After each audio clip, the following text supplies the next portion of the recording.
The Knicks are headed back to MSG for a must-win Game 7. But unfortunately for New York, they may not have Josh Hart in that final Game 7 against Indiana.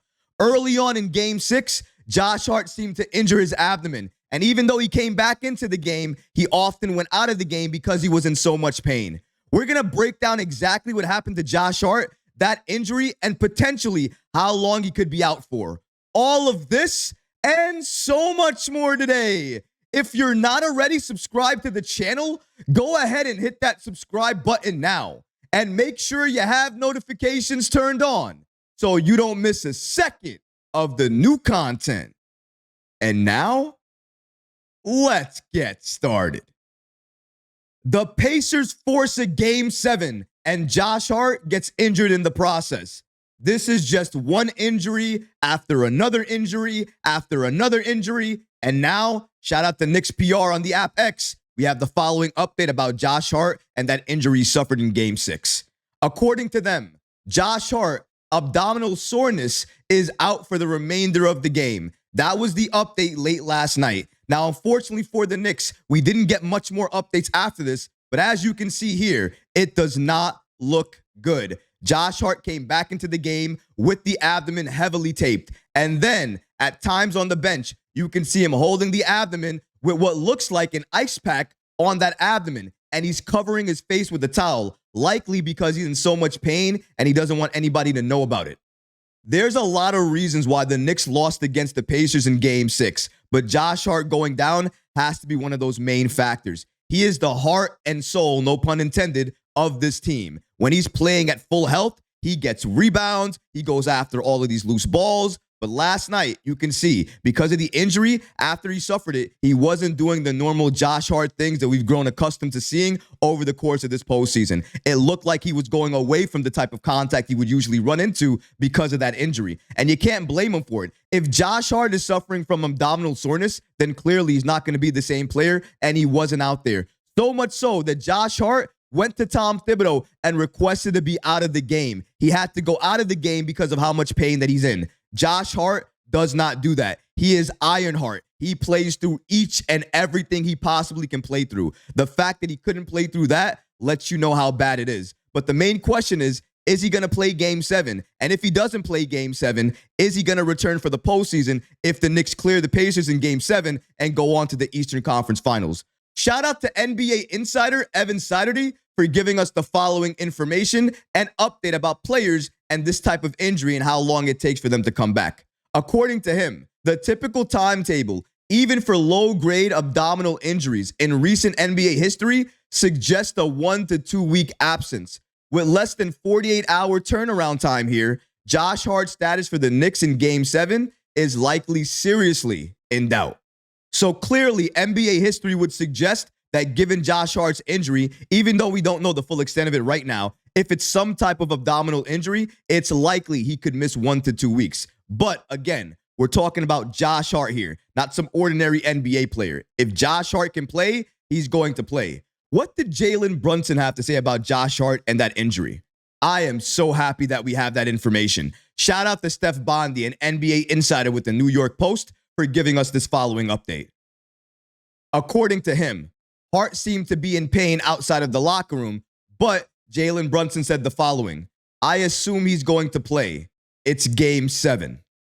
When Jalen Brunson, the leader of the team, is confident that Josh Hart's going to play, not only because of who he is, but the fact that we're playing a Game 7, that lets me know everything that I need to know. If Josh Hart can go, he's absolutely going to go. I have a feeling he's going to tape up those ribs a lot, put some pads on it, and then he's going to go out there, he's going to play as hard as he can and deal with the consequences later. That's just who Josh Hart is. He's proven that each and every time he steps on the floor. He is the hustle and soul and the heartbeat of this team. We all know that. We need him out there. Not only that, we cannot suffer another injury. Just because we don't have enough bodies, we cannot keep trying to substitute people and keep screaming next man up mentality. I get it. That's what we live by, and we're going to do it no matter what. However, it's hard to keep saying that when you look at the bench and the next man up is no man. It's maybe a two-way contract guy that maybe he has some type of experience and maybe he can do something, but you never know. Maybe he has no impact. Sometimes the lights are too bright, especially for players on that type of deal.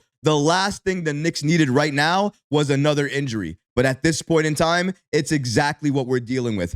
Going to the game, last night the Pacers destroyed the Knicks. It was a blowout in my opinion. The Pacers came out. They were hungrier. As soon as we lost Josh Hart, they were attacking the paint a lot with Siakam. And then after they attacked the paint with Siakam, they never stopped. And when Josh Hart eventually came back into the game, they hunted that matchup. They hunted Josh Hart because they knew he was injured, and Siakam went off. His best game by far against the Knicks during this series.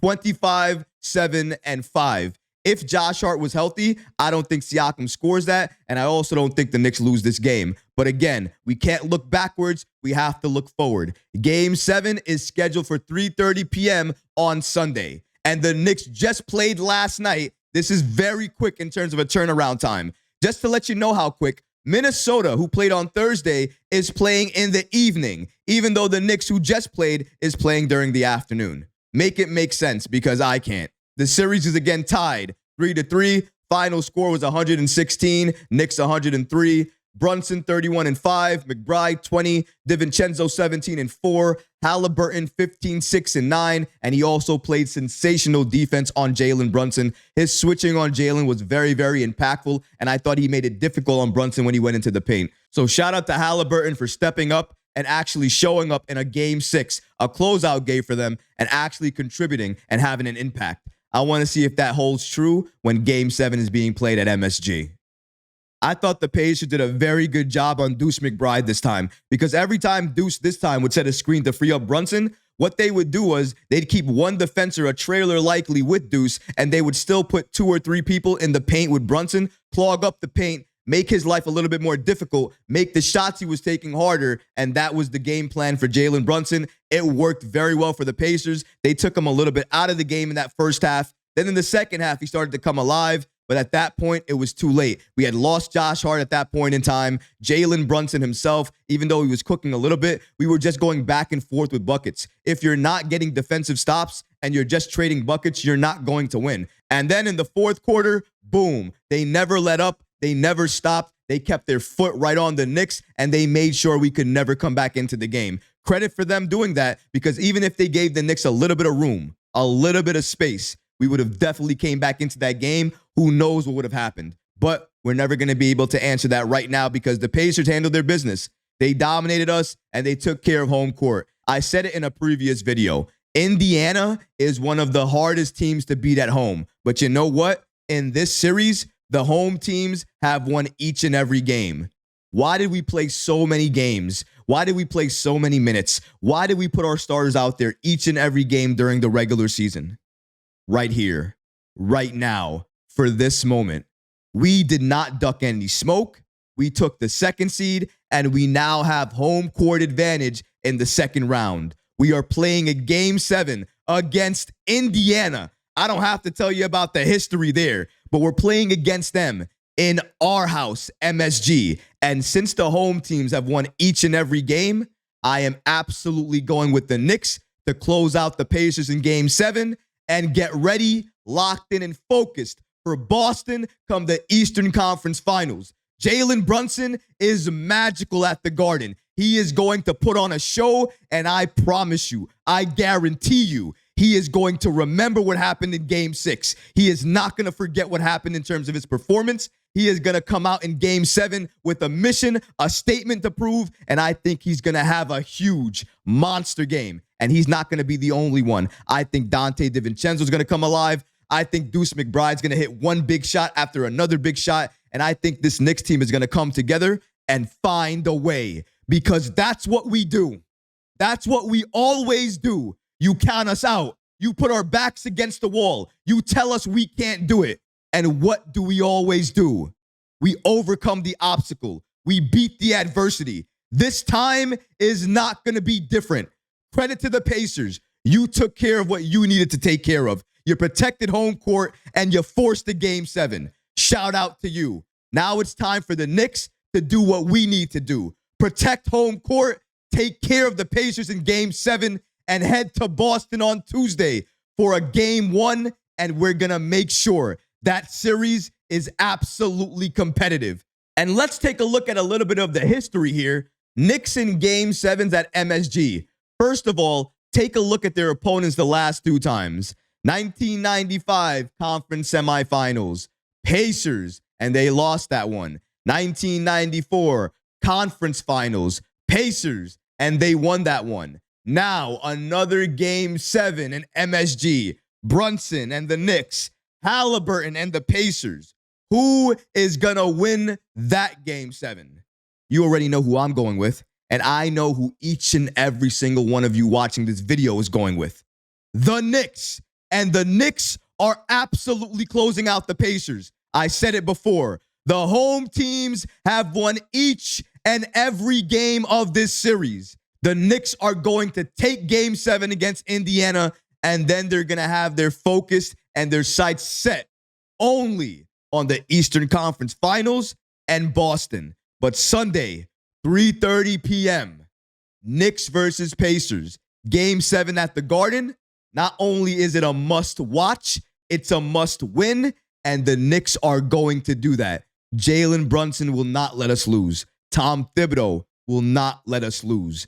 This Knicks team will not let us lose. Next man up mentality, find a way. That's what we do. We've done it each and every game during the regular season. We've done it each and every game during the postseason, and we will do it tomorrow afternoon. Believe in this team. Believe in the Knicks. They gave us a magical season. They gave us an amazing postseason. But we're not done yet. Knicks are closing out Indiana tomorrow. Believe. And if you believe like I believe, drop a comment below and let me know. But that's going to do it for this episode. I hope you enjoyed it. And if you did, go ahead and smash that like button. Leave a comment below. And of course, guys, please subscribe to the channel. Until next time, Knicks fans. Peace.